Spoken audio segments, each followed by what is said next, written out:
Hello and welcome, everyone. I'm Jim Olson, Assistant Executive Director for the NTCA. I want to thank you all for attending and just also hope that you're all doing well, you're safe, healthy, keeping busy. It's a tough time right now. Today's webinar is titled Installing and Specifying Floor Heating as a Primary Heat Source. It's an in-depth look into the why and how of electric floor heating. This will be an advanced course on underfloor heating, how to design it properly, and use it as a heat source. Our sponsor for this presentation is Warmup PLC. Before we continue, I have some business to take care of. Today's webinar will be muted. Please use the questions area on your computer to type in your questions. We will answer as many questions as we can at the end. And for those of you who have a question that was not answered, we will give you on the chat screen, we will send you an email address where you can actually send in your question, and our presenter today, Regis, will answer your questions. Also on there, I want you to know that this program is accredited with AIA, IDCEC, and NARI for a 1-hour CEU. And you will also have the email address on how you will contact Warmup and get your credit, your CEU. All of our webinars are available to watch at any time on the NTCA YouTube channel shortly after the webinars are presented. Please go to the NTCA YouTube channel and subscribe, and you will be notified of all upcoming NTCA videos, including all technical webinars. We will no longer have them archived on the NTCA website. This should give you easier, faster access to watch all current and past programs at your convenience. If the audio on your computer is poor, call the number on the invite that you were sent, and you can listen on your phone. All right, a serendipitous start in the construction industry led Regis Verliefde to a passion for radiant heating and energy efficiency. Over the last 20 years, Regis has worked for various heating companies and is currently managing the North American division of Warmup PLC. He currently lives in exile in Colorado with his family, none of whom are allowed to own slippers. Welcome, Regis. Well, thank you, Jim. Nice presentation. And indeed, I do live in Colorado, where it's a beautiful day today, a little chilly and certainly worthy of heated floors. So thanks everybody for joining. I welcome the opportunity to entertain you for the next hour. We'll try to sift through this in 30-40 minutes to leave plenty of time for Q&A. I want this to be as practical and useful for you as possible. So I'm suspecting I'm facing an audience that has no experience at all in floor heating and wants to know a little bit more about it, all the way to super pros that spotted the word advanced and want to know a little bit more about what they've been doing for years and years.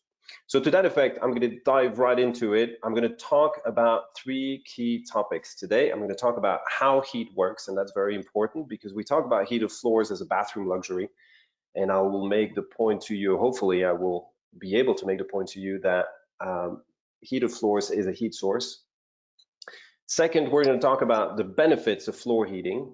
Obviously, I'm paid to tell you it's a great product, but on the flip side, I want to show you how it compares with other heating systems and what the benefits are. So if you're a specifier or a designer, how you can use floor heating, not instead of another heat source, but alongside another heat source, and understand what the benefits are to the purposes of your project. And finally, we'll talk about practical design solutions, how you could use it, what you could walk away with today, and then I'll let you hit me with all your questions, and we will hopefully get an answer to all of those. So let's get started, folks. How heat works is the first part. So bear with me, we're going to do a little bit of physics. I promise this is all plain English, but I want to get you to the heating side of heated floors first, where we're going to talk about heat loss, heat transfers, and then the various heating systems. Now, heat loss, why are we talking about heat loss? Because many times when we talk about heat, we talk about heat gain, heat input. Output here is basically the wattage, but heat input is what you put into your house. Your furnace is a heat input, your baseboards, your radiators, your floor heat, they're heating inputs. If you live in a passive home that's really well insulated, then people, dishwashers, computers, they're all heat inputs because they provide heat, they add heat to the space. But the amount of heat you put into a space is only relative to the amount of heat you lose from the space. So if your house is a traditional North American dwelling, it has a medium to low level of insulation. If it's an older house, it probably has none at all. If it's a very modern house, it might have a lot of insulation, but you're probably in the middle of that spectrum. And because of that, your windows, your roofing, your structure, your walls, and of course, pertinent to our presentation, your floors will lose some of that heat. Actually, for floors, it's about 10 to 20%. It could go all the way to 60%, depending on what type of floors, if you have a crawl space. So it's important to know that, because when we design a heating system for a house, or we help engineers specifying floor heating into a building, not just as a primary heat source, but as a secondary heat source, we want to know how much you're going to lose so that we know how much you can put in. There are complex formulas to do that. If there are specifiers on the call, they will be very familiar with a lot of these formulas and calculations. For those of you who are not specifiers or engineers, don't drop off just yet. I'm going to simplify it for you. Essentially, when you put heated floors on a floor, that floor will either be 3/4 ply or it will be a cement slab. That's just about most of the systems. Of course, you'll have hardy backer and cementitious backer boards, and those boards will act as plywood for now for our purposes. So on uninsulated plywood, you're going to lose about 2.5 watts per square foot. And this is how heat loss is calculated. It's calculated on a wattage per square foot per hour, actually, but on a wattage per square foot. So if your floor heating system is, say, 10 watts per square foot, which is on the low end, but relatively average for the industry, this equates to about 35 BTUs for a hydronic system. But 10 watts per square foot, that means that when you put it on plywood immediately, and this is the only thing you need to remember, immediately you're going to lose 25% of that to the plywood. So that's important to know. Most manufacturers will over-design the system because they already know you're going to put it on plywood. They assume your plywood's uninsulated. So your system is going to be expected to lose a bit of that. That way we could put 7.5 watts back into the room. But if you put that same system on an uninsulated slab in a basement, for example, you're going to lose 6.5 watts. So you're going to lose a big proportion of that heat, and you're not going to get enough, as you can see from the graph, to actually heat your space. So heat loss is very important because it defines how much heat input we need to put into the space to actually heat it. That is the same whether it's a comfort heat or primary heat. Usually for comfort heat, you don't have to worry about it. These bathroom systems are over-designed, but if we're talking about a sunroom, a basement, or the whole house, we need to be a bit more specific because we don't want to over-design that system. When you talk about heat loss, you're going to talk about R values and U values, or U factors. Those are two things you might have heard. If you're not familiar with them, they can be complicated, but they are pretty simple in and of itself. The U factor is usually, and pardon the vulgarization here, but usually the U factor is about a product, a particular component. The R value is about the system. So there will be a U factor for drywall, a U factor for your siding, a U factor for your moisture membrane, and that will give your wall an R factor. And so you'll have a wall that has an R value of X. And so the R value of that wall is basically the sum of all the U factors. Mathematically, if you remember your algebra from a few years ago, it's U is 1 divided by R, and inversely R is 1 divided by U. So U and R values are directly related. They're one over the other. So you could really give the U factor of a particular product or a particular construction and get the R value directly from that. But typically you'll get a U factor on a product, an R value on an assembly. So there's R value of a floor, and you can see in this little house that when we design a space, you'll lose a certain amount of U factors depending on where we put that heat. So once we know that, we know how much heat to put in. And to give you in perspective, we talked about 10 watts per square foot. There are buildings in highly insulated spaces in France or in Germany where insulation is standard by building code, where we can put as little as 2 to 3 watts per square foot and actually heat the house with it. So as long as you don't lose a lot, you don't need a lot to make the space very comfortable. And finally, so as not to lose you on the U factor, R factor, and heat loss perspective, I wanted to give you just a quick example of how we calculate it when we have to do this and assist people here. When you have an R value and a U value for all the components, and you look at what's outside those walls or below that floor or above that ceiling, you can actually determine how much heat you need to put in. And that formula is actually pretty simple when you just understand it. You have an area, that wall to the bedroom, that's 18 degrees C.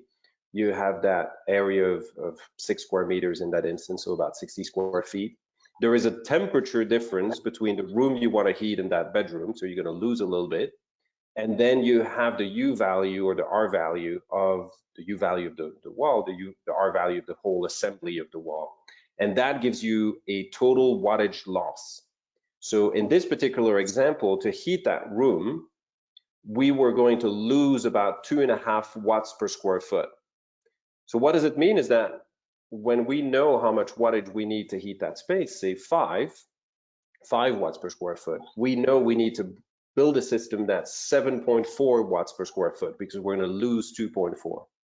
So hopefully that was clear enough. I just wanted to give you an idea of heat loss. If you don't remember any of this, the important thing is that when you bring heat to a space, you have to be mindful of the fact that you're going to lose heat. You're going to lose heat to the floor, you're going to lose heat to the walls, and because of that, it helps you design a system. Now, if you put floor heating in a bathroom, just for it to be nice when you step out of the tub or the shower, you don't need to worry about that. But if you're going to use floor heating to heat a sunroom or a basement or your whole house, then this becomes important and you need to seek assistance or be considerate of it. All right, so that's enough of heat loss. I don't want to bore you any further on that. Let's talk about heat in general. Heat in general can be of 3 kinds. There are a few other kinds, but we'll talk about just 3 today: conduction, convection, and radiation. Once you got those 3, it helps you understand how you can heat a space. Conduction should be familiar to everybody. That's basically putting a pot on a ceramic stove or putting an object on another object. So it's basically the conduction of heat through solid materials. Your pot is a solid material and will transfer that heat to the water and boil the water. That's conduction. Convection is the transfer of heat through air or fluids. And in this instance, convection will be a good example of convections are mini splits or air source heat pumps or furnaces, where there is a motor or an engine or a source of heat that will turn cold air into warm air and then blow it into the space and then make you feel warm through heating the air around you. That's convection. And then radiation is the transfer of heat through EMF, through electromagnetic fields, electromagnetic waves. You've heard about EMF. They no longer exist with heated floors, by the way. It's something that people were worried about when I started in this business 20 years ago. It just doesn't exist anymore. There's more EMF in your phone than there ever would be in a heated floor. So before you ditch that heated floor, get rid of your smartphone, which I don't think any of us are prepared to do. So conduction, convection, and radiation are the 3 types of heating, but we'll find that a lot of the heating systems that we recognize today are a combination of these because none of them are exactly just one thing. For example, a radiator is conduction and convection, and there's some radiation as well, but a radiator is mostly conduction, as you can actually touch the radiator, you could put things on the radiator, you could put your clothes to dry on it, but it creates a convection because it heats the air into the room. That hot air will rise to the ceiling and then rotate around the room. So it creates an effect of convection through the cold air and warm air that circulates into the space. All right, so 3 methods of heat. We'll refer back to that, but I wanted to set the scenario for what is heat and how we use it. Back a bit to heat loss. now that we talked about it and we know the three forms of heat, how we're going to heat a space will be directly determined by how we're going to heat. How we're going to heat a space is going to directly determined by where we're going to lose that heat. If we have a lot of windows and we're going to have a lot of exposure to the outside element, heating the air in the space is a bad idea, because that air is constantly in a thermal exchange with the windows. So you don't want to use a heating system that is going to be heating the air, or you're going to fight a bigger enemy than you can fight, at least cost effectively. If you have high ceilings, for example, you want to be considerate of how you're going to heat that space. And there are plenty of other reasons to choose one system or the other. We'll talk about electric floor heating, hot water floor heating.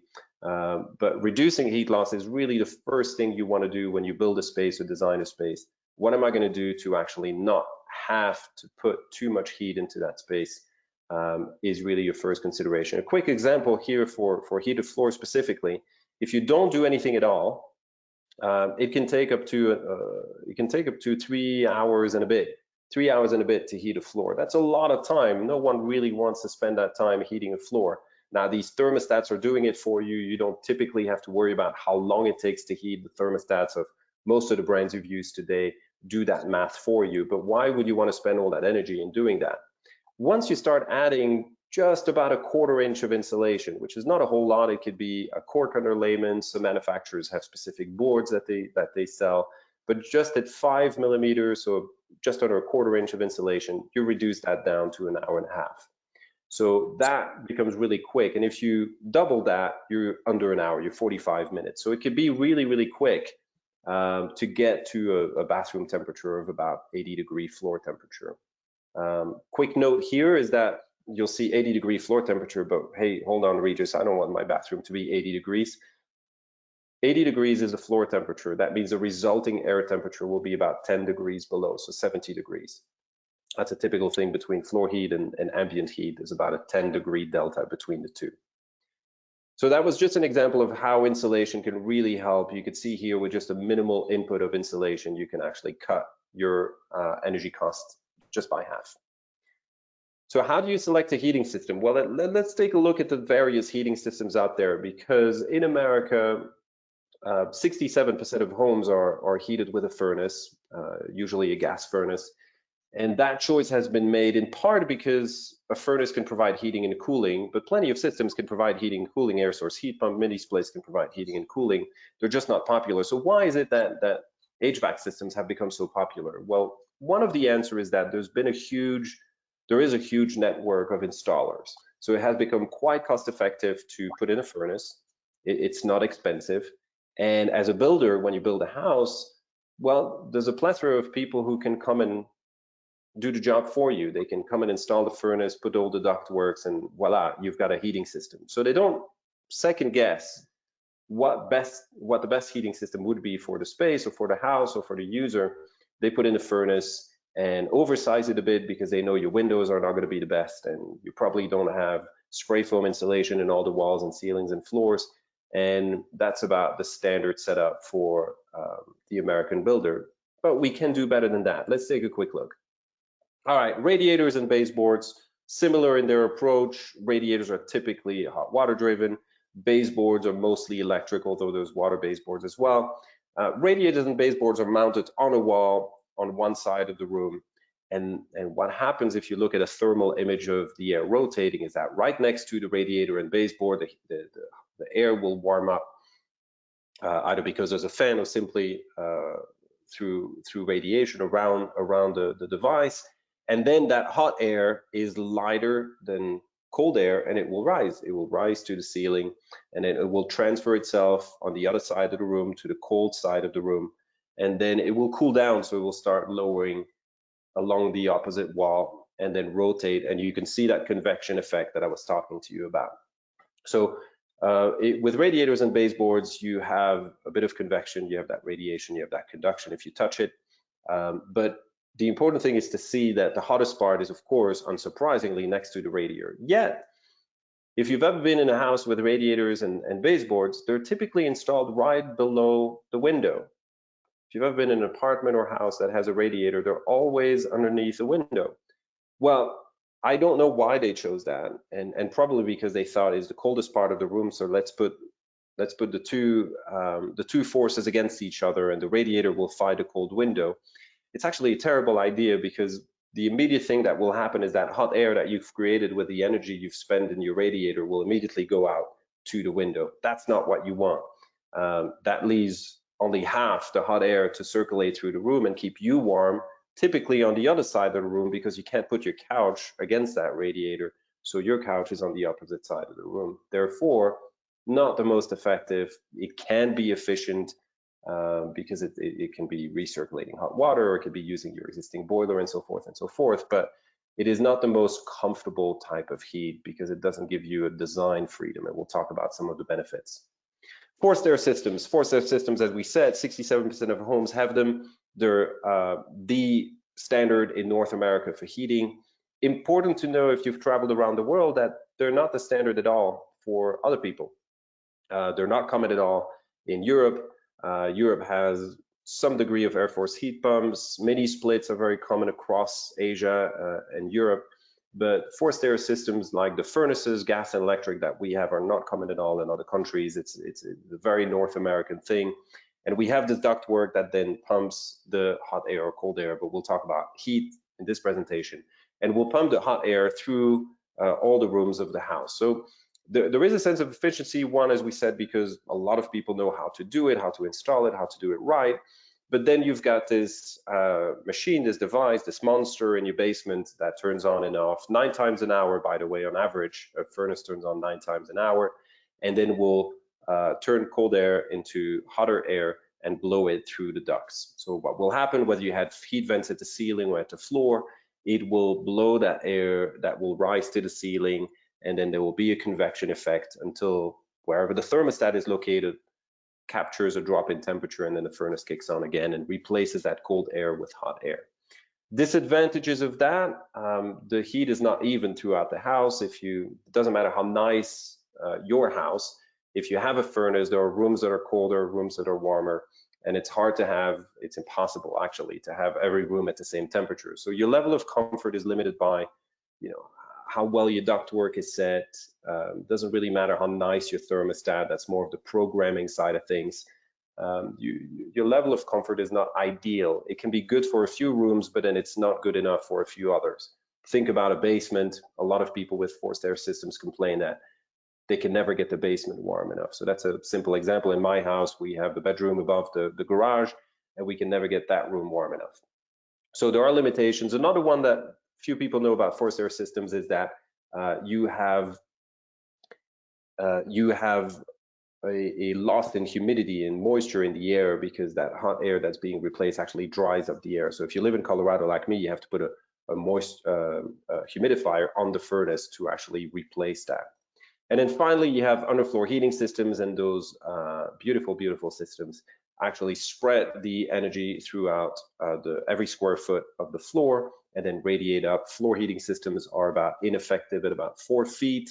So it's exactly what you want. You want warm feet and a cold head, and evenly distributed through the room. So let's talk about those benefits so we can have an appreciation for what they can do for your project beyond the bathroom. First benefit is that design freedom we talked about. If you have a radiator or baseboard, you can't shove furniture or couches against it, or you have to stay away from it, so you lose a bit of space. So that's one first benefit of heated floors. There is absolutely nothing in the room. It's spread evenly, so you could put your furniture wherever you want. The second one, we just talked about it, the furnace. The furnace will of course dry the air by 10 to 20%, depending on where you live. So if you have allergies, that's no good, because you don't want the air to lose a lot of moisture. And if you have allergies, you also have a lot of allergens and pet dandruff that will circulate, even if you have the best filter on the market today. So a healthy indoor air quality, IAQ stands for indoor air quality, is one of the secondary benefits of heated floors, because it doesn't affect the ambient air, its circulation, or its humidity content. Higher comfort levels I'll argue that, of course, everybody will root for their own horse when it comes to heating, but I'll tell you a little story about higher comfort levels and why that is important. In another presentation, we talk about how to design heating systems. We rely quite a bit on ASHRAE 55, which is a standard for designing heating and cooling systems in commercial spaces and residential spaces alike. And what ASHRAE 55 does really is help people design a comfortable solution. But actually, when you ask a lot of people what comfort is, they will give you a very subjective answer. What comfort is will be different for all the 100+ people on this call. That is not what ASHRAE means to achieve. Comfort is actually very objective when you break it down into 3 components: temperature, humidity, and air movement. So if you ask anyone you know what comfort means, you will get their subjective answer. Well, I like it when it's not too hot, I like it when it's cool, I like it when it's this, I like it when it's that.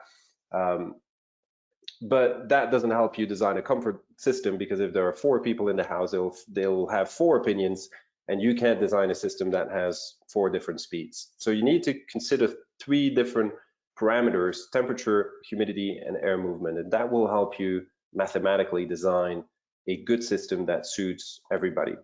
So a quick word on that equation of temperature, humidity, and air movement. Temperature in itself means nothing. Temperature in itself is 2 guys a few hundred years ago deciding how much expansion of mercury happened in a tube when you were boiling and freezing water. That's about it.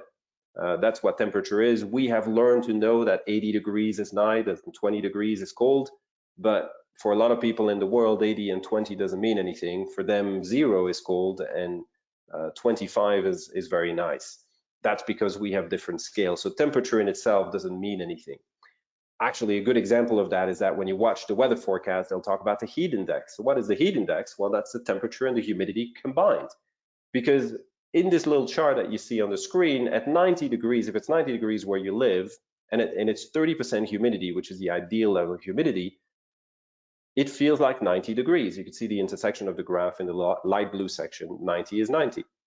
But if it's 90% humidity where you live, if you're in Savannah, Georgia right now, 90 means 120, because a high humidity will make you to perceive the temperature as much higher than it is. That's a heat index. It's a feels like of the weather forecast. And the same thing happens on the downside. And if you live in Toronto or Chicago or New York, you'll hear about the wind chill. And the wind chill is a temperature combined with the air movement. If it's cold, that's bad enough. But if it's cold and windy, it's worse. That's the wind chill, and that's another element of comfort. So the summary of that is that a floor heating system can actually regulate the temperature without affecting the humidity or the air movement. It doesn't affect the moisture in the air, and it doesn't rotate air in the space. So it really helps you create a higher level of comfort, a more controlled level of comfort. That's why I brought this forth and tried to explain this to you. This temperature is then controlled typically room by room. If you have a whole house system, you will find yourself with 5 to 10 thermostats. That's an unusual situation if you're used to a furnace system, but actually that gives you the ability to control the system room by room or zone by zone. So if you have a water or electric floor heating system throughout the house, you will have different opportunities to control that space, both in time and in temperature. So there are spaces in the house that you don't use all the time, then why heat it? If you wake up in the morning and you go to work, at least in a prior life before COVID, you wake up in the bedroom, you go to the bathroom, you make some breakfast in the kitchen, and then you go off to work. But to keep those 3 rooms at 70 degrees, you've heated your entire house. Why? You didn't need to do that. So having a multi-zone system is really helpful in conserving energy and making it more cost effective for you. A quick word on Wi-Fi. All the controls today are Wi-Fi, or they have a Wi-Fi option. I think it's important to differentiate the Wi-Fi. Now that everybody's Wi-Fi, how do you differentiate yourself? We'll look for smart devices that do the work for you. Wi-Fi is just a communication technology. It's not a whole lot more than that. It's great. We now have it everywhere. It's in our pockets. But Wi-Fi in a thermostat doesn't mean a whole lot if you have to open an app and do all the programming and the activating yourself. That's just remote. That's not smart. Smart is when the Wi-Fi is using information that's outside, like the weather forecast or your location, and that actually uses that information to turn on and off the system. There are systems now, as you know, with a few thermostats that can follow where you are and then turn on and off your heating based on whether you're in the house or outside of the house. That's smart because it's doing the work for you. So zoning is really an important bit of heating systems, usually proper to mini splits, air source heat pumps, floor heating, radiant systems, and eventually compatibility with renewable energy sources is a final benefit that will become more and more important as we gain access to them. They're prevalent in many parts of the country, many parts of the world, but not so much in others. It's still under 5% of our global energy supply, but it will be growing because we're going to need it. And because of that, having a heat source or cooling source that can rely on it to give you free heat or free cooling is certainly beneficial. All right, let's get to the last part and the practical applications of underfloor heating. All right, so what is radiant heat? I want to clarify a few concepts. For those of you who've done it a long time or not, we should clarify that underfloor heating, floor heating, radiant heating, it's all the same thing. It's radiant heating. Radiant is just a method. We talked about it: conduction, convection, radiation. Radiant is just a method of heating. And floor or underfloor is just the location of where the system is placed in the construction. So whether you talk about floor heating or about radiant heating, there's no insinuation that one is a primary heat source and one is a secondary heat source or a comfort source. They're all the same thing. Whether you talk about hydronic water systems or electric system, they're all radiant heating. They do the same thing. I've done this 20 years, and if you put me in a room with radiant heat, I couldn't tell you whether it's electric or hydronic. Until you dig into it, it's just the exact same with the same amount of output. So an electric system will be expressed in watts. That's how you measure electricity. And a hydronic system will be expressed in BTUs, in British thermal units, usually because it's using a gas system. And if you want to convert one and the other, 1 watt is 3.41 BTUs. So that's for the quiz later or to impress your friends at Thanksgiving. Good, so wanted to clarify that point. I hear it a lot, I've heard it a lot over the years that, you know, floor heating is not quite radiant heating, or radiant heating is the water type and floor heating is the electric type. It's all the same thing. Radiant is radiant, electric and hydronic are radiant. One is in watts, one is in BTUs. So when should I choose one or the other?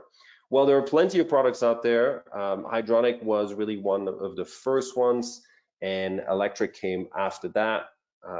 Many companies will tell you that floor heating has been around since the Romans. It's all over the world. People have had a need for heating for many, many years, ever since we've roamed around. At first, we used the sun, then a bit of fire, and after that, we got a little more sophisticated. So these systems have been around in many forms. There are systems out in Korea where they circulate hot air. There are steam systems. In Chicago, there are steam systems, for example. If you go in my home state of Colorado, you will have steam systems in Vail. But ultimately, you have a choice between electric and hydronic. And how do you make that choice? We've already clarified that the efficiency, or the effectiveness, I should say, the effectiveness, what you're going to get, can it heat your space, is equal. It can heat your space whether it's a water-based or an electric system. But you can choose one or the other, whether you have a remodel or a new construction. An electric system will be thinner and easier to design than a hydronic system that requires connection to a pump and a boiler. So if you're doing just a master bathroom, electric is your friend, because the system will need a whole lot more work to tie to the boiler, and that may not be practical. Electric and hydronic will also vary whether you do a small or large area. Hydronic is a good system when you do a large space or a whole house, because you have that upfront expense of the mechanical space.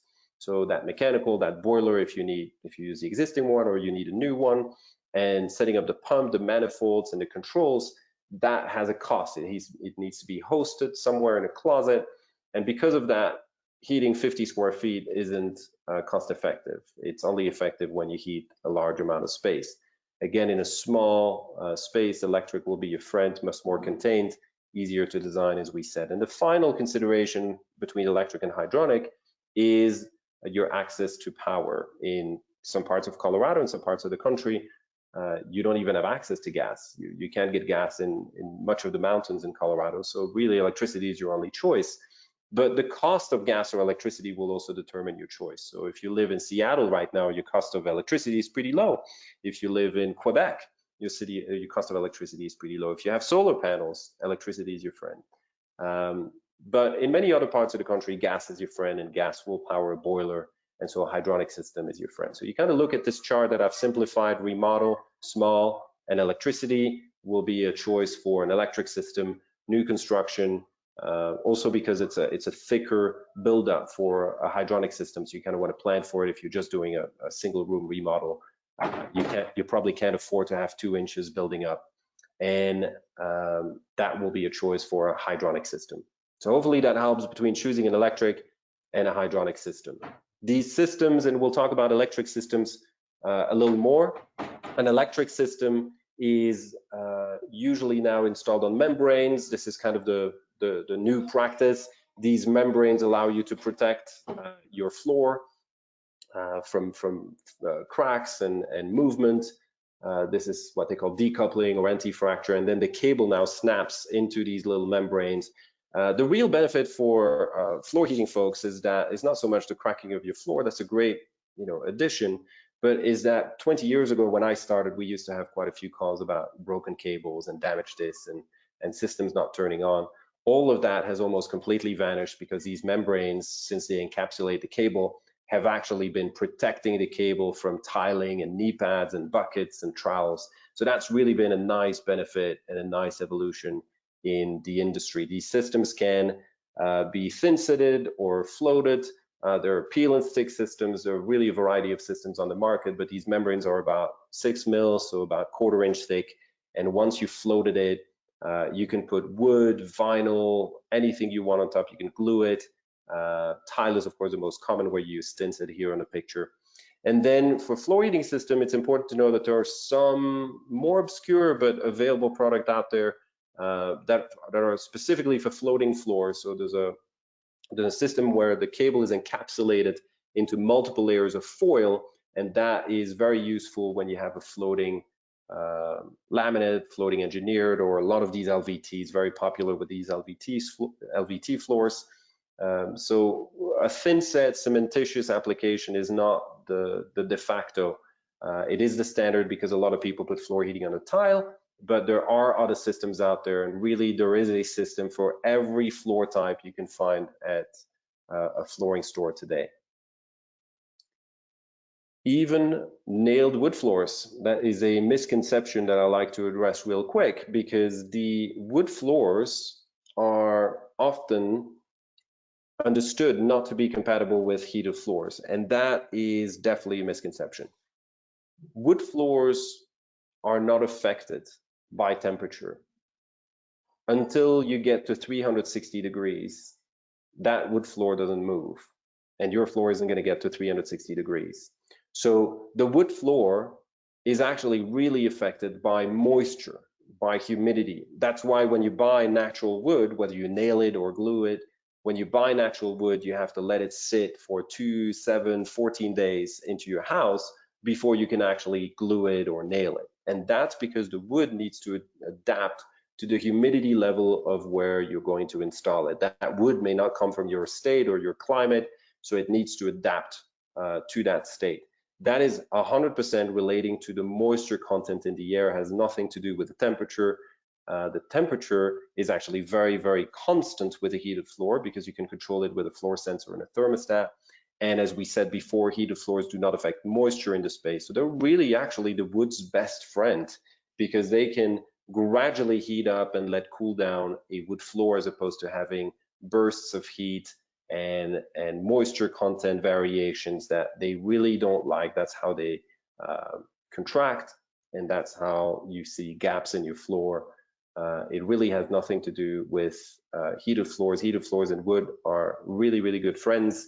It hasn't been accepted by all manufacturers in terms of the wood manufacturers yet, but it really is something that I like to point out. So there is a floor heating system for literally every floor type out there, and that's important to make my point that it really is more than a bathroom luxury under tile.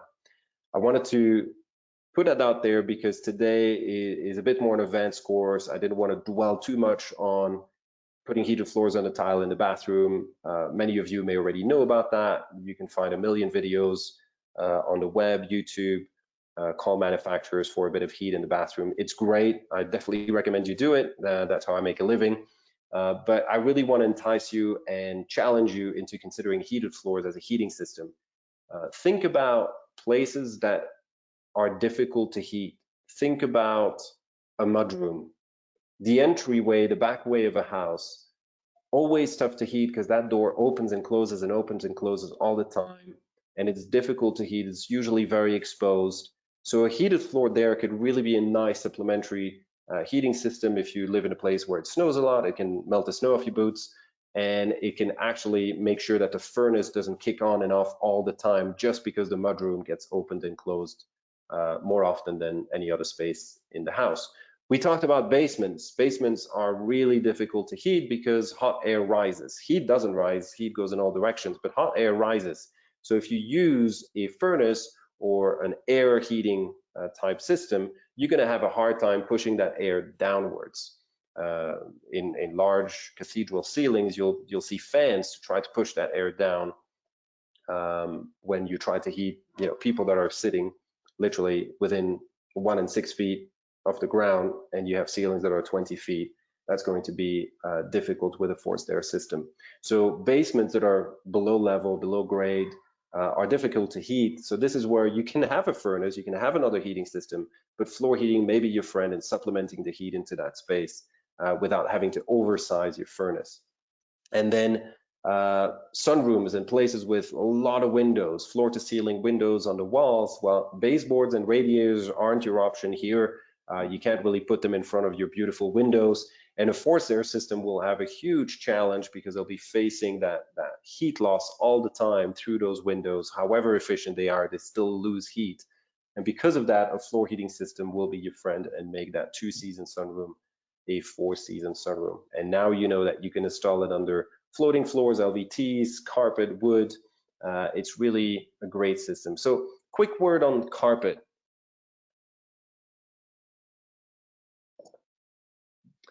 Carpet floating floor, so that foily looking system you saw a few slides ago is what you'd want to use for it. But why would you heat carpet? Well, let me tell you a little secret. Carpet and tile are the exact same temperature. Based on my experience in presentations, this should surprise most of you on this call. Carpet and tile are the exact same temperature. You could try it after this conference call. You can take your laser pointing thermometer. The tile in your basement and the carpet in your basement are the exact same temperature. That's because everything in a space that doesn't have its own heat source like a light bulb or a computer is the same temperature. Because of that, it is your contact with that carpet or that tile that defines whether it's comfortable or not. Your body is 98 degrees at the core, but about 80 degrees at your hands and feet.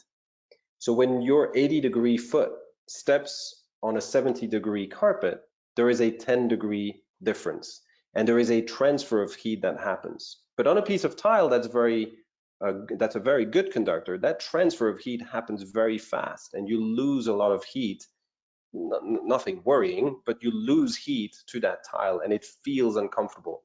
When you step on a carpet floor, that transfer of heat doesn't happen very fast because it's just fiber, and fiber is not a good conductor, so it doesn't feel like you're losing that heat.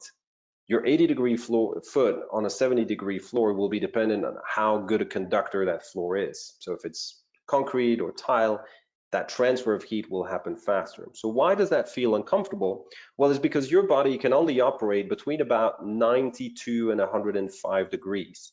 At 92 degrees sustained temperature, you die. And 105 degrees sustained temperature, you die as well. So your body is trained and has built-in mechanisms like sweating when you work out to keep you within that tight little bracket and keep you alive. When you start losing heat or gaining heat, it immediately gives you that sense of discomfort. That's why when you step on a tile floor that's 70 degrees, the exact same temperature as a carpet, your body feels that transfer of heat and has that immediate feeling that we have to stop this, we have to get out of here, and we have to get some slippers. But that doesn't help me, so get heated floors. But now you know that carpet and tile are the exact same temperature. Please do not tell anybody. That would get me out of business. Good. So can you do the whole house with the heated floors? Well, yes, we said it can go under any type of floor. It can be hydronic or electric. It can be designed. It's a heating system. It could be designed to actually supplement depending on your heat loss. So absolutely, there are plenty of people who call my company on a daily basis to heat their whole house. It is not the most common heating system out there, there's no doubt, but it is an amazingly comfortable system and an amazingly convenient system based on the benefits we outlined before, such as indoor air quality, healthy is going to be the new green, and based on the design freedom that you get from designing with it. So you can get a design for your entire house. It'll be multiple systems that you can control at different times or turn off. If you have a guest suite where no one really is for most of the time, well, don't turn it on. You don't have to heat that space. You could keep it just above freezing, and that's about all you need. But think about when you do a whole house with a heated floors, you could really do parts of it and combine it with your existing heat source. So it doesn't have to be the only source of heat. It could be a combination of different heat sources. Before we get to that, a quick idea on a 3,000 square foot home, how much it would cost. A hydronic system is about $30,000. An electric system will run you about $15,000. So there is a big difference there, but don't forget, electric, 1 watt will cost more than 1 therm. So typically, if you're in the average of the American cost of energy, electricity will cost you more than gas, but it will take about 10 to 11 years at national average rates for you to break even. So if you buy a hydronic, you'll pay a lot up front, and then you'll pay less over time. And if you buy electric, you'll pay less up front, but you'll pay more every day that you use it. And of course, as we said, if you have renewable energy or cheap electricity or cheap gas, that will skew that formula. So you have to play that based on your local parameters. But here's an idea of a hybrid system. If, again, we talked about how in your morning routine, you wake up, use the bathroom, use the kitchen, go to work, you can have the furnace heating the house by 65 instead of 70 degrees. If you have a floor heating system that heats those 3 rooms, just when you need it for that hour and a half where you get ready and get off to work, don't heat the whole house at 70 degrees, just heat those 3 rooms, use them, and then go to work. And when you come back from work at 5, 6 o'clock, then you have the whole house heated because you're more likely to use more spaces in your house. But remember how much heat they said you could save by dropping your thermostat by a degree. Well, imagine what it is with 5 degrees. So this is, an easy example, an easy benefit of using heated floors as a combination to other systems that you currently have. You don't have to get rid, it's not a tabula rasa, you don't have to get rid of what you have and replace it with heated floors. You can combine things because ultimately your furnace is in one location, it has ductwork, and at the far end of that ductwork, you do not get the same amount of heat. You may not get that room as comfortable as you want. And if that's not the case, how are you going to heat the other spaces in that house? Well, you can heat it with heated floors. It's one of the options you have. Of course, you could buy a space heater at Walmart. Actually, that uses more wattage than a heated floor, so don't do that. But there are different systems on the market today. I wanted to point out that you could use heated floors to heat those spaces. It's definitely a heat source. It's not just a bathroom luxury. A few examples there. If you live in one of those places, you may relate. We have seen heated floors in luxury tree houses and tiny homes. It's very popular in tiny homes. We do a lot of those. We even have a test home in Tucson, Arizona, fully heated with heated floors, but powered by solar panels, so they have a zero cost on their heated floors. Any sort of whole house remodel really benefits from that consideration of can I use heated floors to heat the space? So these cabins are a bit self-sustaining, may not have access to gas. Great ability to use heated floors as a primary heat source. And then, of course, you could go beyond the residential dwelling. You can go into commercial installations. We regularly do a lot of churches because they have high ceilings, so it's a great way to do it. In Europe, it also maintains the moisture content, so it doesn't degrade the centuries-old tapestries and paintings they have in there. So heated floor is a good solution for them. Shoe stores, gym lockers, prisons. Yeah, believe it or not, you don't want a heating system that prisoners can get access to. So you put it in the slab, and then it's completely invisible and doesn't cause any risk to anybody. So prisons are not uncommon. We've done a whole lot of wacky things out there over 20 years. And heated floors are definitely for commercial installations as well. We do a lot of condos and high rises, Hudson Yards, Chelsea Piers. If you live in New York, you recognize those. So what have we learned today? We've learned that heat loss is important. When I design a heating system, it's important that I know how much heat I'm losing and that I resolve that the best I can. I'm not telling you to get R60 windows, but I'm telling you that you have to be mindful of it. There's no point oversizing your heating. Actually, if you're chasing lead points or if you're working on a project where you try to get a specific rating, oversizing your heating system, oversizing your furnace can give you lead penalty points. And so you don't want that. You don't want penalty points. So actually you can downsize your furnace a little bit and heat the basement with radiant heat. And that actually has no penalty points. You can reduce the size of your furnace and voila, you've got yourself a higher rating. So combining heat sources in a space, even a residential dwelling, is a great idea. It improves the comfort of your customer and it can actually meet your own benefits. Electric or hydronic, we said there's no good, better, best. It just depends on a few factors. Electric is more for smaller spaces, remodel, and definitely if you've access to cheap electricity. Hydronic will be your friend if you do the whole house. If you are new construction, because it's about 1.5 inch, 2 inch buildup or poured in the slab. And it is also, of course, your friend if gas is the cheaper alternative of the two energies where you live. Radiant heating is a method of heating. Electric and hydronic are the two main or most common options for those. There are others, but radiant heating is a method of heating. Floor heating is just where it sits. Floor heating and radiant heating are the same thing. They're a primary heat source and they're not just a bathroom luxury under tile. So that's what I want to leave you with today. Floor heating is more than a bathroom luxury. Think about it beyond the bathroom, and hopefully I can entice you into trying it in some new projects.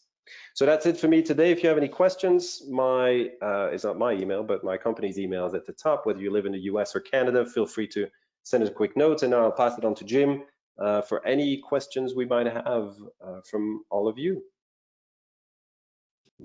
Regis, great job. Very thorough and very informative. It was fantastic.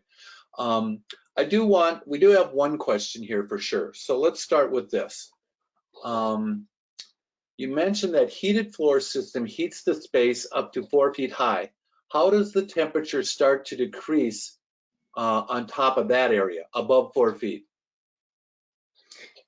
Well, above 4 feet, it almost has no impact whatsoever, depending on how much wattage or how many BTUs you have and what the air circulation is in the space. So if you have drafty windows or if it's a very big space or a smaller room, you can get anything from 10% residual heat at 5 feet to 0. But that's actually not a bad thing. You don't need the heat to go to the ceiling. You don't need the heat to go to your head. You can be in a house at 72, 73 degrees, but if you step on barefoot on an unheated tile floor, you'll feel cold. But vice versa, if you step on a 80 degree floor with your bare feet, but a house is 65, you'll feel very comfortable. So yes, radiant heat has a limit in terms of the distance. That limit is determined by two things. One, the amount of heat you have at the bottom and the amount of air circulation you have at the top. Excellent, excellent answer. All right, one of our attendees has asked if you could go back to the screen or the slide talking about reduced heat loss and kind of explain that one more time. Yeah, for sure.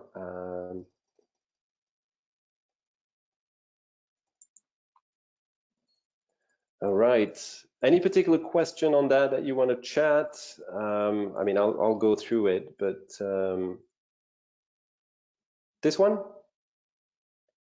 I'll start with this one. Yeah. So why is it important to have reduced heat loss? I'll start with the whole house. Well, you've heard it. You've gotten flyers in your mail about better windows, and you've gotten the TV ads and the flyers about insulating your walls. All of that is sold as a benefit because you're not going to lose that heat outwards. And the key culprits are, of course, the ceilings and the connection of the walls and the ceiling in your house. If you have a thermal camera, you can point, and those will be the coldest spots in your house. And of course, your windows, no matter how good your windows, but usually most of us don't have the nicest windows out there, they're a source of heat loss. So improving by reducing the amount of heat that goes out simply means that you don't need as much heat inside. Why is that important? Well, if you have a furnace, you have a furnace, right? The furnace is, say, 150 kBTU.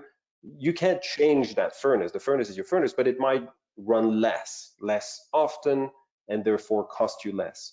If you're designing a space with heated floors in our example, well, if you buy it off the rack, it will be, the typical system out there will be about 12, 13 watts a square foot. You may not need to put 12 or 13 watts per square foot. So remember those heating cables that go into the little membrane, you might be able to space those out an inch. And if you do that, you're going to use 25 to 30% less material to actually heat the space. So you're going to save up front on your installation costs, and you're going to save on the long run because you have less of a system that operates. So reducing that heat loss really allows you to reduce what you put in, what type of heat you put in. And that, the extreme example of that, if you're interested, is to look for passive houses. Passive without an E, it's a German concept. Passive houses are completely insulated, tight envelope. They have no heating system at all. There is no heating system needed. All the heat is from the appliances and the people in the room. Wow, that's fantastic. That's great. Can you go back to your last slide? To This one here? The very last one. Yeah, your very last one. So you've done such a great job. We've only had 2 or 3 questions here, and I want to make sure that everybody sees these emails at the top right corner there. If you have a question that comes up in the next couple days, you're thinking about this and everything that Regis went through, he was very thorough, but please don't hesitate. Write down this email address, us@warmup.com, and or if you're in Canada, ca@warmup.com, and feel free to email him. And I know he'll answer you on a timely basis. And I just can't tell you how much, Regis, this was a great presentation. You did a fantastic job of explaining a lot of things that are, when you hear it, it seems like common sense, but you don't think about it. And I know over the years I've sold tile, and I've told people that they'd look at me cross-eyed like, what do you mean carpet's the same temperature as tile? And I go, well, it's 70 degrees down there no matter what it is. So, it was great to hear you say it and explain it. So yeah, it's definitely a nice little magic trick every time I do a presentation. But I'm passionate, as you can see, about heated floors. I've done this for a long time, and all I wanted to leave the audience with, and thanks again for your time, spending your time the last hour with me today, is really to think about it as a heating system, to think about it beyond that bathroom luxury. It can solve problems in your house, in your project, and a lot of good manufacturers can help you do that. Again, thank you. It was great. I want everybody that's still on here to know our next webinar will be on May 19th. You'll see invites coming to you. Take the time to check out Warmup's products, and thank you, everybody. Thank you, Regis. Thanks, Jim. Thanks, everybody.